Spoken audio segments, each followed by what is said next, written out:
Halo, perkenalkan saya Dery Zainjulina Firdaus dengan NIM 007. Halo, perkenalkan nama saya Aisyah Nurinsani dengan NIM 021. Halo, perkenalkan nama saya Rika Diharyanti dengan NIM 022. Perkenalkan nama saya Lonika Teresia Tamunan dengan NIM 029. Halo, perkenalkan nama saya Yusnindita Laila Lintang Sinar dengan NIM 0036. Ketika kita sudah berkecimpung di dunia bisnis, sudah pasti ada resiko-resiko yang akan terjadi, baik itu resiko yang berdampak kecil maupun besar nantinya. Sektor tekstil salah satu contohnya. Sektor ini merupakan usaha bidang pembuatan kain, baju, dan celana. Kelompok kami mengidentifikasi dan mengobservasi secara langsung, tepatnya pada perusahaan CV Bintang Abadi yang berlokasi di daerah Salatiga. Kami mengobservasi dan melakukan wawancara secara langsung. Bagaimana sih resiko-resiko dan penanggulangan yang akan mereka lakukan pada sektor usaha mereka. Beginilah video wawancara yang kami lakukan. Dengan mungkin Ibu bisa perkenalan terlebih dahulu. Saya Aryani. Posisi saya di sini, saya mau pakai yang Bintang Abadi aja ya, karena terus terang di sini ada tiga badan usaha. Tapi untuk kalian saya buka yang Bintang Abadi saja. Posisi saya di Bintang Abadi sebagai direktur di sini. Perusahaan ini mulai buka secara berbadan hukum untuk Bintang Abadi itu tahun 2019. Karena sebenarnya core bisnis kami itu tidak di fashion, tidak di konveksi, tetapi lebih ke kain ya. Kita kain dengan badan usaha yang lain, kita punya PT, terus kita supply ke garment, dimana garment itu dia supply merek-merek yang masuk ke Matahari, masuk ke Metro, kayak misal Gabriel, kayak misal Little M, kayak misal banyak lah. Nah, terus kita sudah lebih dulu bergerak di sana dari tahun sebelum 2000 lah. Kemudian perkembangan usaha, akhirnya kita banyak nih permintaan-permintaan yang tidak dalam bentuk kain. Akhirnya kita di 2019 kita dirikan Bintang Abadi secara resmi berbadan hukum untuk bergerak di konveksinya, di garmentnya. Jadi kenapa kami memang tidak membuka cabang, memang tidak, tetapi ini bisnis turunan dari bisnis kami yang utama. Jadi masih dalam satu lini produk kan, hulu hilirnya, hulunya kita pegang, hilirnya juga kita pegang, kan gitu kan. Nah, terus jadi kami memang maksudnya gini, ada beberapa perusahaan memang mau di tempat ini. Nah, terus kami pikir kenapa nggak sekalian aja gitu loh. Jadi yang pemerintahan juga ada, yang khusus untuk garment juga ada, untuk yang pure kain, yang bisnis pokok kami juga ada. Untuk jumlah pekerjanya sendiri itu di perusahaan Ibu, kira-kira di sini di CV Bintang Abadi itu udah ada berapa? Terus juga apakah semua pekerjanya tetap atau mungkin ada yang outsourcing atau mungkin pekerja lepas atau part-time seperti itu? Di kantor ini kami hanya bertujuh. Kami hanya bertujuh, semuanya pegawai tetap. Berarti untuk pemasaran produknya juga itu udah melalui apa saja, mungkin baru di toko ini aja atau mungkin udah punya website atau kami pemasarannya dengan jadi gini, produk kami bukan produk yang mass product, bukan, tetapi by order. Jadi berdasarkan pesanan. Jadi kami terima kontrak, kami kerjakan itu. Kami terima pesanan, jadi bukan yang dalam bentuk retail, bukan. Jadi gitu.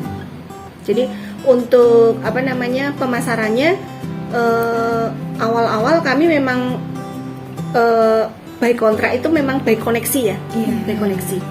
Kami memang by koneksi, memang kami punya IG, Tapi untuk sementara karena adminnya masih kita repot semua, jadi kami tidak aktifkan. Tetapi dengan koneksi, dengan karena kita supply kain waktu itu, otomatis kan kita punya jaringan koneksi yang kuat untuk yang di garment gitu loh. Jadi sementara hanya untuk itu dulu gitu. Nah, tadi kan bilang produksinya itu made by order ya. Terus mungkin sebulan itu biasanya maksimal itu produksi berapa kalau made by order biasanya itu? Jadi gini, karena kita by order berarti kan by PO. Ada yang satu PO itu, ini hari ini aku kirim bulan lalu itu kita selesai 5.000 bisnis seragam sekolah. Itu yang jelas kelihatan besar ya. Nanti ada lagi yang 200, ada lagi yang 100, jadi gitu. Jadi untuk satu bulannya average kan, jadi sekitar mungkin 500 sampai 1.000 ya. Tapi terbagi dari beberapa, jadi tidak gelondong se-PO gitu, enggak. Pertanyaan selanjutnya, nah mungkin untuk harga bahan baku ya, kan kita yang namanya semakin zaman itu inflasi. Nah, untuk bahan baku sendiri tuh ada mengalami fluktuasi harga. Oh pasti. Terus juga gimana cara ibu mengatasinya? Oh pasti. Harga itu ya, harga kapas terutama. Kapas hari ini turun nih, per try on-nya berapa gitu kan, per hari ini saya turun 1.000 atau berapa, itu belum tentu harga hari ini turun nih. Karena kan kita beli itu kan pakai kapas harga yang lama, ya kan. Jadi kalaupun harga hari ini 1.000 per try on turun, itu kemungkinan bisa imbasnya ke kita itu pada saat kita beli nanti 2 bulan atau 3 bulan ke depan. Tapi tidak semudah itu pabrik juga akan menurunkan toh. Karena hari ini turun, tapi belum tentu 2 hari lagi dia akan turun. Bisa juga dia naik jadi 2.000 per try on-nya kan gitu kan. Nah untuk itu tuh saya stok, saya kontrak by stok. Mau harga turun, mau harga kapas turun atau harga kapas naik, saya ikutin aja. Saya tinggal ke pabrik, harga hari ini berapa, stok saya akan saya jual seperti itu, seharga itu gitu loh. Jadi semuanya by stok kan. Biasanya range harganya perbedaannya itu kalau mengalami fluktuasi? Perbedaannya tuh cukup banyak ya. Jadi tergantung, misalkan saya lagi ngerjain apa sih ya? Saya lagi ngerjain seragam sekolah tuh, JSIT. Saya kan langsung ke pabrik tuh, saya kontrak sekian ribu meter gitu kan. Kontrak saya habis, dia bisa naik. Karena kontrak saya banyak, itu kenaikannya bisa sampai 500, bisa sampai 750. Itu untuk kontrak yang banyak.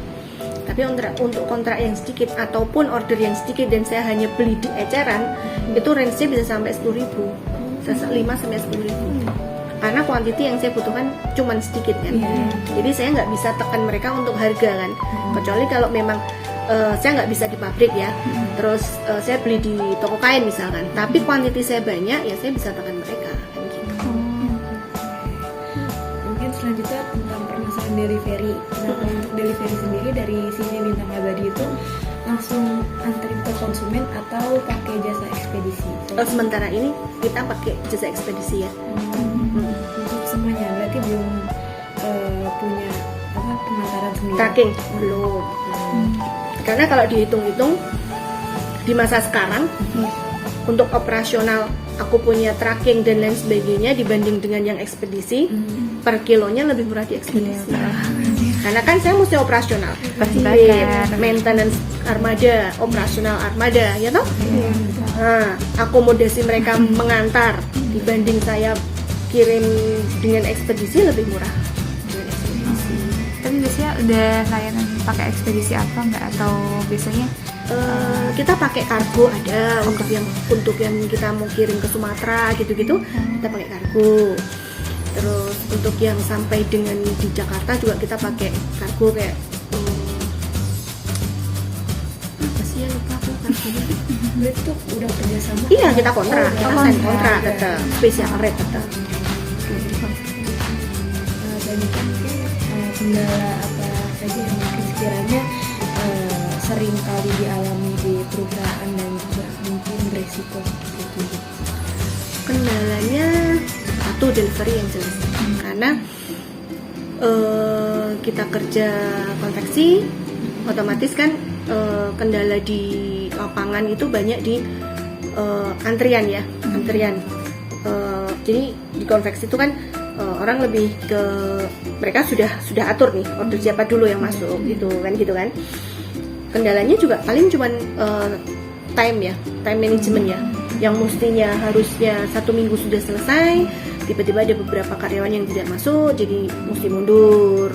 Itu satu. Terus yang kedua apa ya, lebih ke minor ya, ke bahan baku. Misalkan bahan baku aku order ke pabrik misalnya mesti tanggal ini, mereka juga mundur belum ini gitu. Ataupun kalau mungkin untuk PO yang banyak, yang size-nya untuk yang kuantitinya banyak, yang ribuan, itu lebih ke apa ya, ke packing, lebih ke sizing. Jadi apa namanya, yang namanya kan SDM ya, meskipun mereka tetap dibantu dengan teknologi ya, maksudnya mesin yang bagus, line yang udah ditata, tapi kan tetap ada human error, itu tetap ada ya kan, meskipun itu minor ya, yang mestinya size-nya di L, tiba-tiba mereka pasang tag size-nya di M, atau yang XL di M. Nah, masalah itu yang cuman kan minor ya, jadi kita nggak mungkin kan buka satu-satu, sekian ribu kita buka satu-satu, paling ya kita sudah QC, tapi kan tetap nggak bisa kan semuanya. Memang sudah baik pengalaman kan anak-anak itu, tapi kan tetap ada minor-minor itu kan tetap ada ya. Gitu. Mungkin pertanyaan terakhir, mungkin dari solusi dari permasalahan itu kira-kira dari CV Bintang Abadi sudah menerapkan apa gitu mungkin di outputnya berapa mesin kita lihat bisa, tapi cuman karena kita tetap pakai SDM, tetap pakai jasa manusia, jadi ya kita tetap perbaiki SDM kita lah, ya kan, semuanya kan belajar tetap error tetap ada kan gitu kan, ya kita berusaha untuk setiap kali selesai proses, selesai pekerjaan, kita lihat dulu, kita review dulu, mana yang mesti ditutup, lubang mana yang yang ada lubang-lubang kecil, ya kita tetap berusaha untuk selalu meminimalkan kesalahan dan meminimalkan kerugian.